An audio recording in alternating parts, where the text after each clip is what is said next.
پھر انشاءاللہ تبارک و تعالی بات کرتے ہیں کہ یہ کون تھا، نام ثابت کر رہے ہیں آپ کے خدمت میں، ٹھیک ہے نا، نام۔ ملاحظہ فرمائیے یہ کتاب مجمع الزوائد ہیثمی صاحب کی، جلد نمبر 5، چاپ دار الفکر۔ یہاں پر آپ کو لے کے چلتے ہیں صفحہ نمبر 437 میں، حدیث نمبر 9240، طبرانی صاحب نے روایت کی ہے، ورجالہ ثقات۔ وہی حدیث ہے کہ صحابہ کہتے تھے نعوذ باللہ من غضب اللہ وغضب رسولہ صلی اللہ علیہ وآلہ، وہی حدیث، ٹھیک ہے نا۔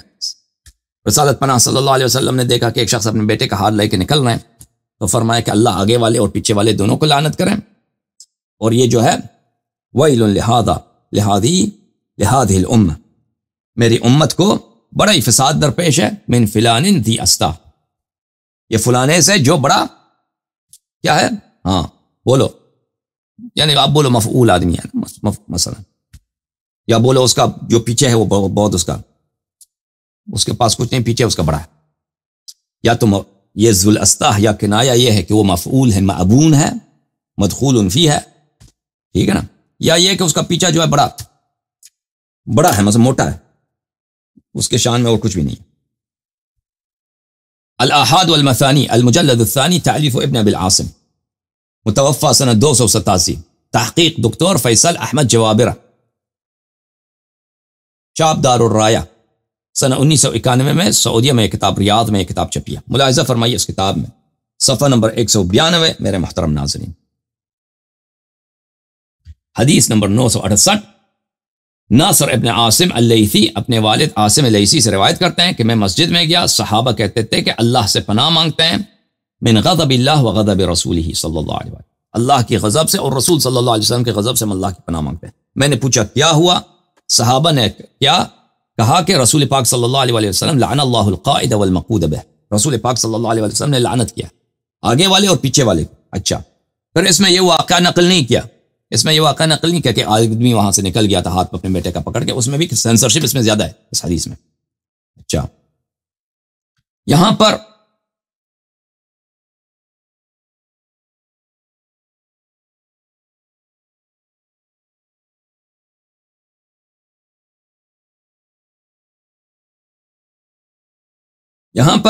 ڈاکٹر فاصل جوابرہ کہتے ہیں کہ ابن سعد نے اس حدیث کو اپنی کتاب طبقات میں روایت کیا ہے اور دونوں کا نام لے لیا ہے، دونوں کا نام اس نے ذکر کیا ہے، رجالہ کلہم رجال الصحیح، اور ابن سعد کا جو رجال ہے سب بخاری مسلم کے رجال ہیں، ما عدا غسان وہو ثقہ، ایک شخص ہے کہ بخاری مسلم کا نہیں ہے، غسان ہے تو پھر وہ ثقہ ہے، تو پھر حدیث صحیح ہے نا، سب رجال بخاری مسلم کے ہیں، ایک رجل اس میں بخاری مسلم کے نہیں ہے، باقی سب کیا بخاری مسلم کے ہیں، اور وہ جو بخاری مسلم کا نہیں وہ بھی ثقہ ہے۔ تو وہ کس کتاب میں؟ وہ کتاب ہے طبقات الکبریٰ میں، ہاں الطبقات الکبریٰ لابن سعد۔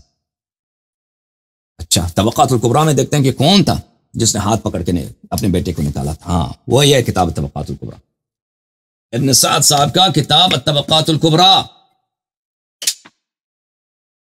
الطبقات الکبریٰ لابن سعد البصری، لمحمد ابن سعد البصری، چاپ دار صادر بیروت، ٹھیک ہے نا۔ کتاب کب چھپی ہے؟ سن 1998 میں۔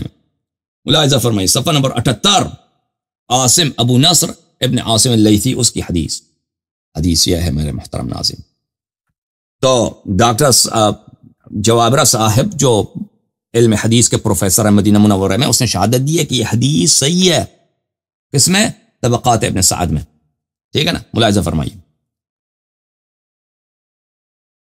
ناصر بن عاصم اپنے والد عاصم اللیثی سے روایت کرتے ہیں کہ میں مسجد رسول صلی اللہ علیہ وسلم میں داخل ہوا، واصحاب النبی صلی اللہ علیہ وسلم یقولون نعوذ باللہ من غضب اللہ وغضب رسولہ صلی اللہ علیہ وسلم، صحابہ کرام سہمے ہوئے ہیں، کہتے ہیں ہم اللہ کی پناہ مانگتے ہیں اللہ کی غضب سے اور رسول صلی اللہ علیہ وسلم کی غضب سے، آئے ہائے ہائے، ٹھیک ہے نا۔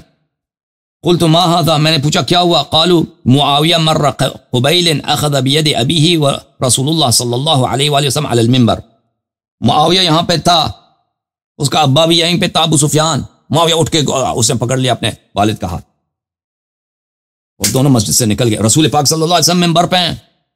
اچھا،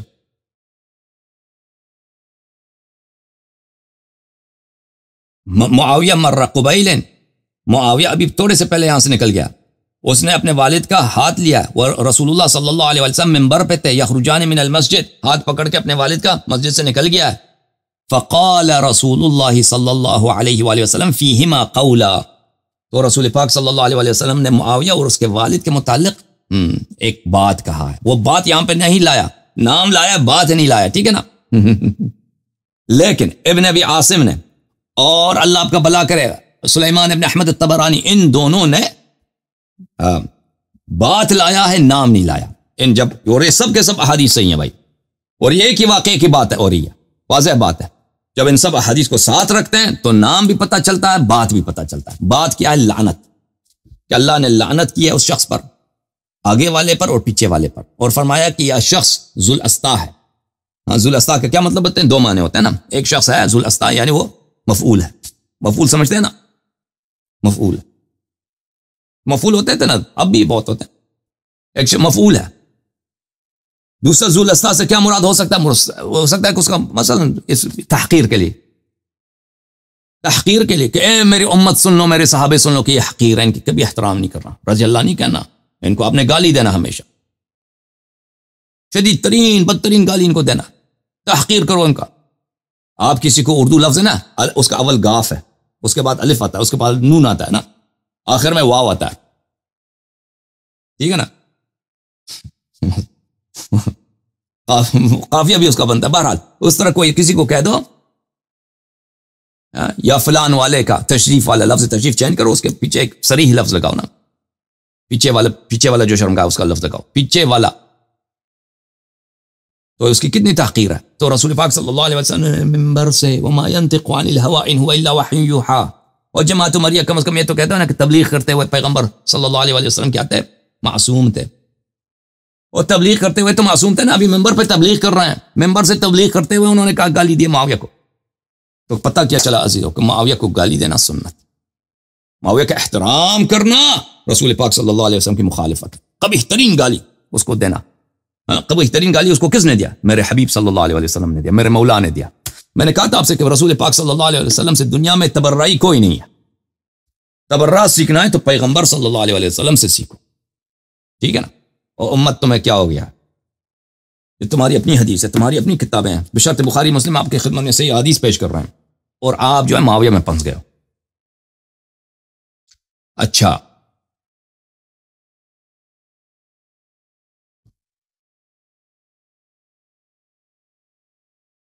اب جب مفعول کی بات آئی، میں ایک اور مفعول کا آپ کو دکھاؤں، کیونکہ ہمارے دل بڑے جلے نا، مومنین کے دل جلے ہیں، تو مومنین کے دلوں کو کچھ قرار آ جائے. یہ کتاب ہے نور القبس المختصر من المقتبس في اخبار النحاة والادباء والشعراء والعلماء، تالیف ابو عبید اللہ محمد ابن عمران المرزبانی، اختصار ابو محاسن یوسف ابن احمد ابن محمود الحافظ الیغموری. نور القبس للیغموری، کتاب نور القبس. اچھا، کتاب چھپی ہے سنہ 1964 میں، اور اس کتاب کے محقق ہیں البرٹ ڈیتریش. اور آپ کو پتہ ہے کہ مستشرقین نے بہت ساری کتابوں کی، انہوں نے بالخصوص 20ویں صدی کے آغاز میں بہت ساری کتابوں کی انہوں نے تحقیق کی اور چھاپا ہے. اور اکثر مسلمانوں کی کتابیں انگریزوں نے، یورپینز نے، انہوں نے سیف کیا ہے. یعنی بہت ساری کتابیں ہیں ہماری مسلمانوں کی، چاہے شیعہ چاہے مخالفین کی، بہت سارے نسخے ہیں کہ ان کے مخطوطات سب نسخے ختم ہو گئے تھے. تو ان کے نسخوں کو کس نے محفوظ کیا ہے؟ وہ کہاں پر ہے؟ یا جرمنی کے برلن کے لائبریری میں ہے، یا برٹش لائبریری میں ہے، یا امریکن کانگریس لائبریری میں، ٹھیک ہے نا. ان بڑے بڑے لائبریریز میں ان کے نسخے محفوظ ہیں. تو ان کا بڑا خدمت ہے، ان کا احسان ہے، ان کا یہی مغربی طاقتوں کی، کہ انہوں نے لائبریریاں نہیں جلائی ان لوگوں نے مسلمانوں کی طرح کہ آ کے لائبریری جلا دیں، کتابیں جلا دیں. نہیں، انہوں نے کتابوں کو محفوظ کیا. اچھا، یہاں پر میرے محترم ناظرین صفحہ نمبر، اس کتاب میں آپ کو لے کے چلتے ہیں صفحہ نمبر 183 میں. وہ بات کرتے ہیں کہ کون کون لوگ تھے جو مفعول تھے. ان مفعولین میں کون تھا؟ وَكَانَ عُفَّانِ ابن ابی العاص، كان عفان ابن ابی العاص مؤنثا يلعب في الاعراس بالدف. عفان کس کا ابو ہے؟ ابو کس کا؟ عفان. ہاں پتہ ہے آپ کو نا، عفان یہ جو تھا مؤنث تھا، یہ مرد تھا، لیکن ہوتا ہے نا جیسے کسرے ہوتے ہیں، اس طرح یہ جو ہے یہ وہ کیا بولتے ہیں اس کو، وہ چیز ہے نا گول سی ہے، عورتیں اس کو بجاتی ہیں شادی وغیرہ میں کیا بولتے ہیں لفظ بھول گیا، بہرحال آپ لوگ جانتے ہو، ٹھیک ہے نا. تو وہ اس کے ہاتھ میں ہوتا تھا، غنڈے اس کو لے کے آتے تھے کہ بھئی آج ہمارا یہاں پہ کچھ ہو رہا ہے، محفل ہے، آ جاؤ. تو اس کو لے کے آتے تھے، اس کے ہاتھ میں دیتے تھے، یہ بھئی عثمان صاحب کے والد گرامی، یہ پکڑ کے اس کو وہی بجاتے تھے، اس کو کچھ پیسہ ویسا دیتے تھے. بولے وَمِثْلُهُ الحکم ابن ابی العاص، اور اس کا بھائی بھی تھا نا حکم، عثمان کا چچا. یہ دونوں بھائی جو تھے مؤنث تھے. اوکے. اور پھر وہ ذکر کرتا ہے بہت ساروں کا، انہی لوگوں میں سے جو مؤنث تھے، جو مفعول تھے، محمد ابن القاسم ابن محمد ابن الحکم، ہاں کیا بھائی، ابن الحکم محمد ابن القاسم، جس نے سندھ فتح کیا تھا نا، کہتے ہیں سندھ فتح، وہ بھی مفعول تھا، بہت مشہور تھا، وہ مستوح تھا، مفتوح یعنی اس کا بڑا، اس میں اس کی حاجت تھی اس کو.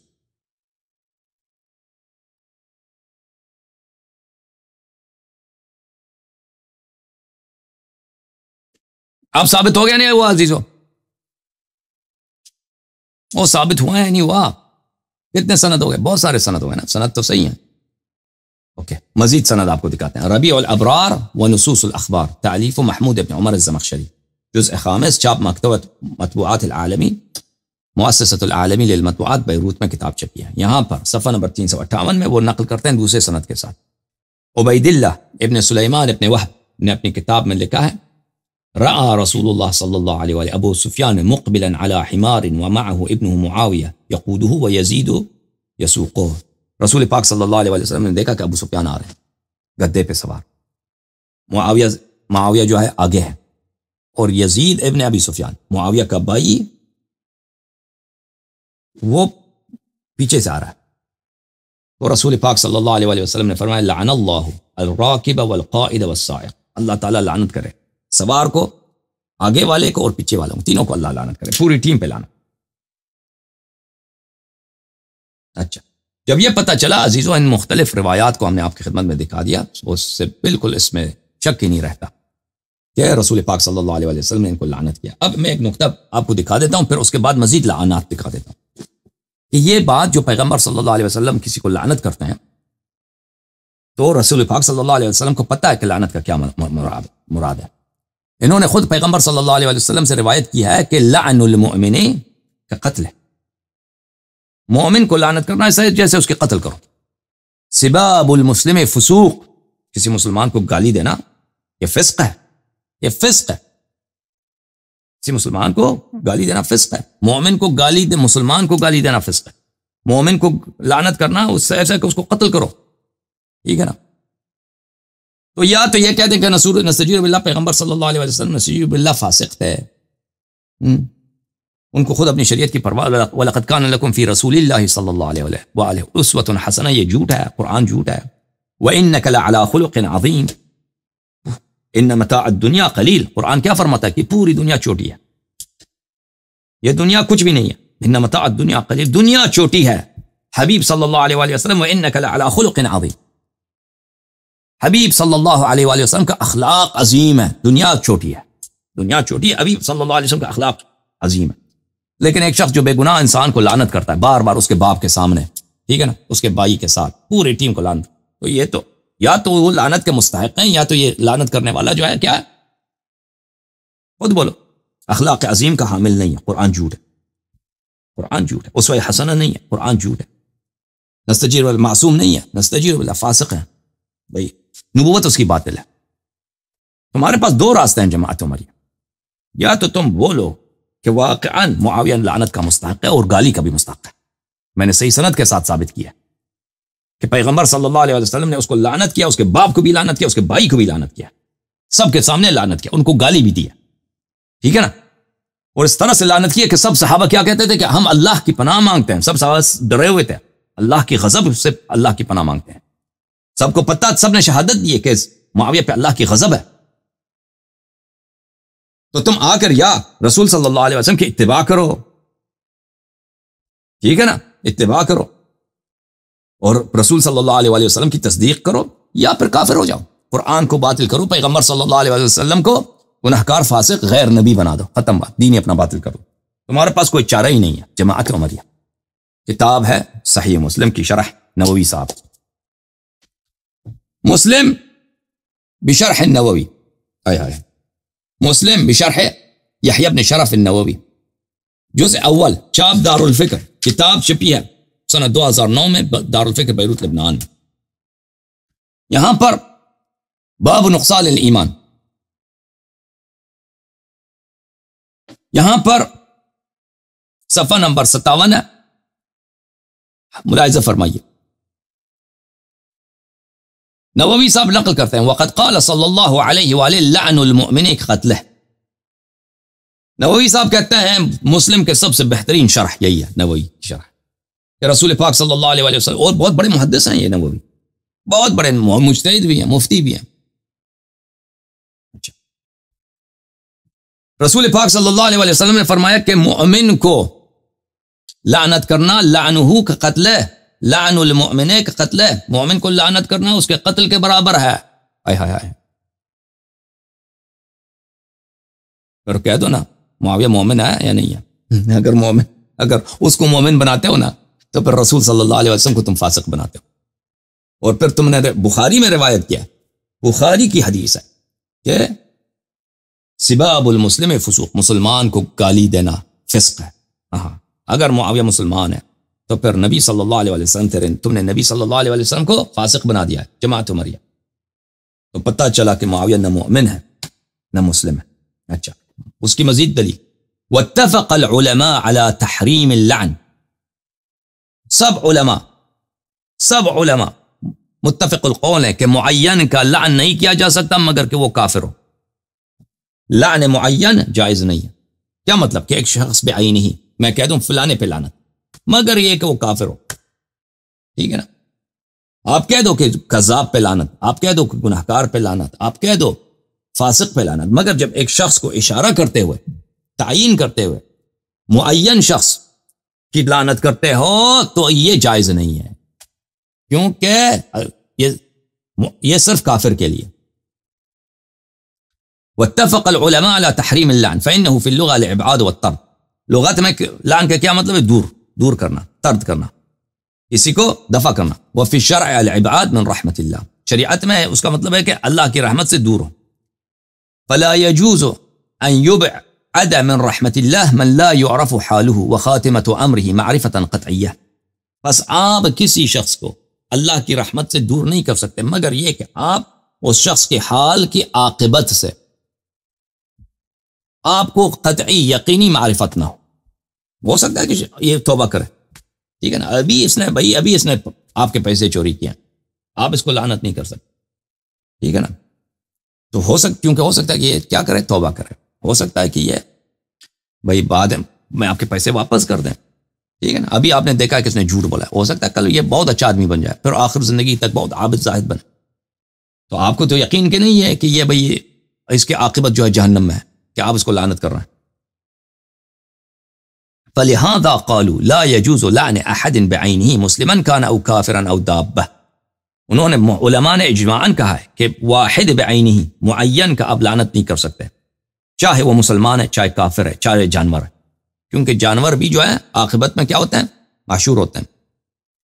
تو آپ کا یہ کیا کہہ رہے ہیں؟ کافر کا بھی بعینہ ہی لعنت نہیں کر سکتے، کیونکہ کافر بھی مسلمان بن سکتا ہے، بھائی وہ کل مسلمان ہو جائے گا، آپ نے لعنت کیا اس کو۔ اچھا، الا من علمنا بنص شرعی انه مات على الكفر او يموت عليه كابي جهل وابلیس، ہاں اس میں ایک کیا ہے؟ ایک استثناء ہے، ہم کس کی لعنت کر سکتے ہیں؟ بعینہ، معین کی لعنت اس صورت میں کر سکتے ہیں کہ ہم نص شرعی کے ساتھ ہمیں علم ہو کہ یہ شخص کفر پہ مرا ہے یا کفر پہ مرے گا، کس کی مانند؟ ابو جہل کی مانند، ابلیس کی مانند۔ ابلیس مرے گا کفر پر، یہ کبھی توبہ نہیں کرے گا، یہ ہمیں پتہ ہے قرآن سے، ٹھیک ہے نا؟ کبھی توبہ نہیں کرے گا۔ ابو جہل کفر پہ مرا، ایسے صرف ایسے لوگوں کی آپ لعنت کر سکتے ہیں بعینہ،